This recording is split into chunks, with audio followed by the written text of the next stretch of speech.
Finally મિત્રો 9 વાગ્યા વાળી ગાડી આવી ગઈ છે. એટલે એસી ગાડીનો 9નો ટાઈમ છે અહીંયાથી.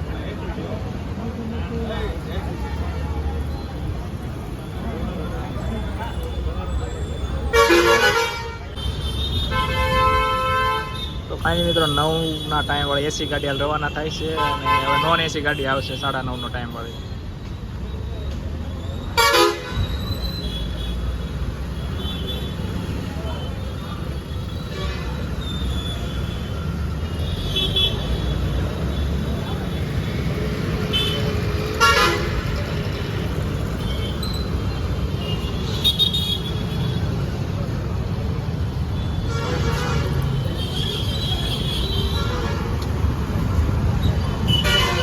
નોન એસી ગાડી છે.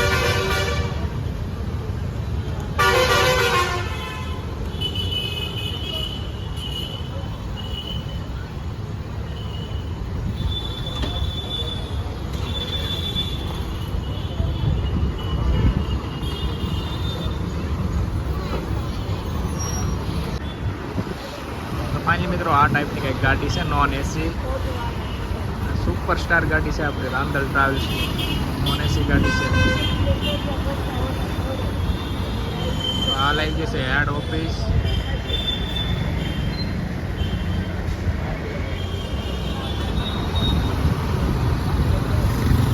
થોડી જ વારમાં રવાના થશે. 10 થી 15 મિનિટનો અહીંયા હોલ્ડ હોય છે ગાડીનો, કારણ કે પેસેન્જર પિકઅપ પણ અહીંયા હોય છે. મેન ઓફિસ અહીંયા છે.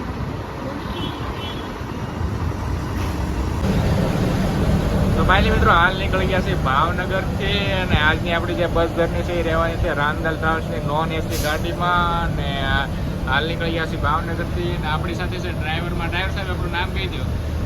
ગઢવીભાઈ. ઓકે. ને આપણે રાંદલ ટ્રાવેલ્સમાં કેટલા વર્ષથી નોકરી કરો છો? 9 વર્ષથી. ઓકે. અને આપણી ગાડીના રસ્તામાં કેટલા હોલ્ડ હોય છે? એક. એ કઈ હોટલમાં હોય છે? ભવાની હોટલમાં. ઓકે. અને આપણે ભાવનગરથી ઉપડવાનો ટાઈમ શું છે ગાડીનો? 9 વાગ્યાનો. તારી છોકરીથી 9:30નો. ઓકે. અને આપણે આ ગાડીનો સુરતથી ઉપડવાનો ટાઈમ 9:30નો. ઓકે. અને આપણે હીરાબાગ આવવાનો ગાડીનો ટાઈમ 9:45. ઓકે. અને અત્યારે ટિકિટના ભાવ શું ચાલે છે સિંગલ સોફા અંદાજ પ્રમાણે વધઘટ થતા હોય સિઝન પ્રમાણે? 650. અને એસી ગાડીના 700 રૂપિયા. ઓકે. ફાઇનલી મિત્રો હાલ નીકળી ગયા છે ભાવનગરથી અને અત્યારે પહોંચવાની તૈયારીમાં છે વાસદ. અને અત્યારે વાગી ગયા છે 2 વાગવા આવી ગયા છે. અને ગાડી આજે લેટ છે કે ટાઈમ ટુ ટાઈમ હશે? ટાઈમ ટુ ટાઈમ જ છે. થોડું ઘણું ટ્રાફિક હોય તો લેટ થાય છે હમણાં. ઓકે. અને અંદાજ પ્રમાણે સુરત કેટલા વાગે પહોંચી જશું? 5 સાડા 5.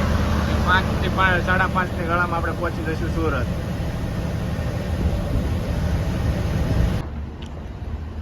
તો ફાઇનલ મિત્રો હાલ વાગી ગયા છે 12:30 અને અત્યારે હાલ છે હોટલ ન્યૂ માયા સહયોગમાં. અને અહીંયા 10 થી 15 મિનિટનો ગાડીનો હોલ્ડ તો પૂરો થયો છે. આપણી આજની જે બસ જર્ની છે એ રહેવાની છે રાંદલ ટ્રાવેલ્સમાં નોન એસી ગાડીમાં. ફૂલ લાઇટિંગ વાળી ગાડી છે ને એમેઝિંગ પણ ગાડી છે. એ ભાવનગરથી સુરતના રૂટમાં ડેલી સર્વિસ ચાલુ છે. એક એસી ગાડી છે એ હમણાં 10 મિનિટ પહેલા નીકળી ગઈ અહીંયાથી.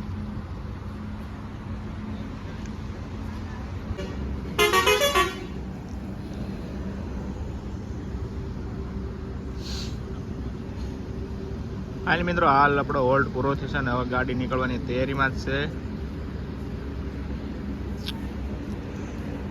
અને બીજી ગાડીઓ પણ અહીંયા હોલ્ડ કરે છે.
ફાઇનલી મિત્રો 1:30 થઈ ગઈ છે ને હાલ પહોંચી ગયા છે બોરસદ ટોલ પ્લાઝા અને આપણી ગાડી પણ લાઈનમાં જ છે હમણાં